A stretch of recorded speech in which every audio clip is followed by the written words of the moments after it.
Hello friend दोस्तों, आप सोच रहे होंगे आपके गेट एग्जाम का पेपर बहुत बुरा हो चुका है। तो अब आपको क्या करना चाहिए। आप बहुत फ्रस्ट्रेशन के अंदर हो, तो आपको इस टाइम पे मोटिवेट करने के लिए हम ये वीडियो बना रहे हैं। तो आप देखिए कि आपके जीवन में एक एग्जाम एंटायरली आपकी जर्नी को डिसाइड नहीं कर सकती। तो आपको सबसे पहले, अगर आपका गेट एग्जाम का पेपर बुरा हो गया है, तो सबसे पहले आपको देखना चाहिए, एनालिसिस करना चाहिए कि हमारी कमी कहाँ रह गई थी इस एग्जाम की प्रिपरेशन के लिए।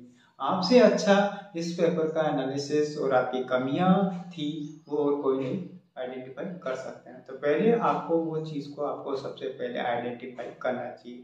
मैं बता देता हूँ कि जितने भी मतलब कि स्टूडेंट अपेयर्ड होते हैं, तो मोस्टली जो PSUs में IITs में आपको मिलेंगे, जो हमारे साथ वाले, तो ऐसा नहीं है कि आपको फर्स्ट अटेम्प्ट में ही आप सब कुछ अचीव कर लो। ऐसे 20% स्टूडेंट होते हैं कि जो फर्स्ट अटेम्प्ट में ही अच्छा PSU और IIT पा सकते हैं। बट मोस्टली देखेंगे कि 80% स्टूडेंट वो ही होते हैं जो 2-3 साल से प्रिपरेशंस कर रहे होते हैं एग्ज़ाम की।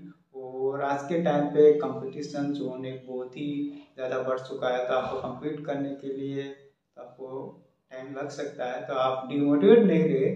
आप 2 बार अटेम्प्ट कर रहे हो या 3 बार अटेम्प्ट किया है, तो आपको 4 टाइम भी अटेम्प्ट करना चाहिए। आपको मोटिवेट रखना चाहिए, आपको हार्डवर्क करना चाहिए और आपको एनालिसिस करना चाहिए कि हमारी कमी कहाँ रह गई, या आपकी कैलकुलेशन मिस्टेक्स हुई, या कम टेस्ट सीरीज लगाई, या एंड टाइम पे बहुत सारे स्टूडेंट होते हैं कि जो परफॉर्म नहीं कर रहे हैं। तो उसके लिए भी आपको एनालिसिस करना चाहिए और आपको इस टाइम पे आपकी प्रिपरेशन को छोड़ना नहीं है। आप देखोगे कि अभी भी बहुत सारी एग्जाम होगी टेक्निकल, जैसे बाक्स की होती है, HPCLs की होगी, इसरो की होगी। तो आपकी जो मेहनत की है वो कहीं जाने वाली नहीं है। तो आपको कंसिस्टेंसी के साथ कंटिन्यू अभी भी हार्डवर्क करना है कि जो अपन देखेंगे कि जो HPCLs का होगा, या बहुत सारे जैसे इलेक्ट्रिकल और COs वाले हैं, तो उनके लिए तो स्टेट की तरफ से भी काफ़ी एग्जाम कंडक्ट होती रहती है, जैसे JN हो गया, असिस्टेंट इंजीनियर हो गया। तो आप वहाँ पर भी बेटर परफॉर्म कर सकते हैं। ऐसा नहीं है कि आपको ये गेट एग्जाम में जो मेहनत की वो कहीं काम नहीं आने वाली। तो अगर आपने गेट एग्जाम को अच्छे से पढ़ा है, तो आप अदर एग्जाम भी निकाल लोगे। और आपको देखना चाहिए कि हमारी जो मिस्टेक्स की है, तो अगली बार फिर से लगना है। तो आपने एक बार पहले, अगर फर्स्ट टाइम अटेम्प्ट हुआ वो गेट का और आपका खराब हुआ, तो कोई चिंता की बात नहीं है। आपने एक एक्सपीरियंस लिया और आपने जान पाया कि एक्चुअल में गेट एग्जाम में कैसे क्वेश्चन पूछते हैं। आप उसके अकॉर्डिंग अपनी नई स्ट्रेटजी बना सकते हो। और आप देख सकते हैं कि कंसेप्चुअली किस सब्जेक्ट में से कैसे क्वेश्चन पुटअप किए जाते हैं, उनका क्या लेवल्स होता है। और आप एक रियल जोन एक्सपीरियंस किया होगा कितना कंपटीशन से, तो आपको कैसे उनसे आगे निकल सकते हैं। तो ये चीज़ों का आपको काफ़ी एक्सपीरियंस हुआ होगा।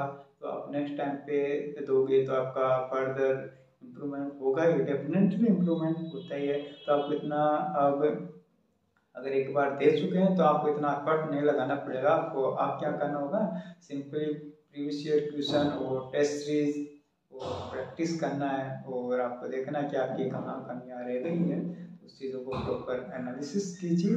और आपको डिमोटिवेट नहीं रखना है। तो आप देखिए कि हमारी क्या एक कैपेसिटी है, उस चीज़ को भी एनालिसिस करना बहुत ज़रूरी है हर स्टूडेंट को।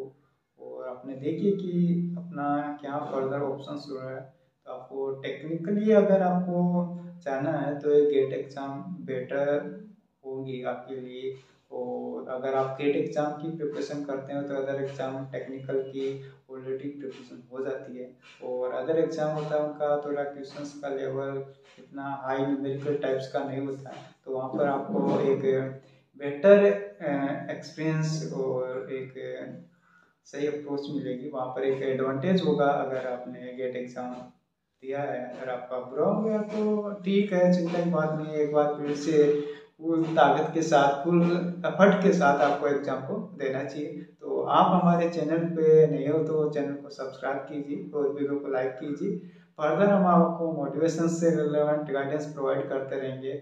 और आपको कमिंग आने वाले एग्जाम की स्ट्रेटजी और PSU इंटरव्यू और IIT से रिलेवेंट, काउंसलिंग से रिलेवेंट आपको गाइडेंस प्रोवाइड करेंगे हमारे एक्सपीरियंस के बेसिस पे। तो चैनल पे हो नहीं हो तो चैनल को सब्सक्राइब कीजिए। और आपको इस वीडियो को देखने के लिए तहे दिल से आपका बहुत बहुत धन्यवाद।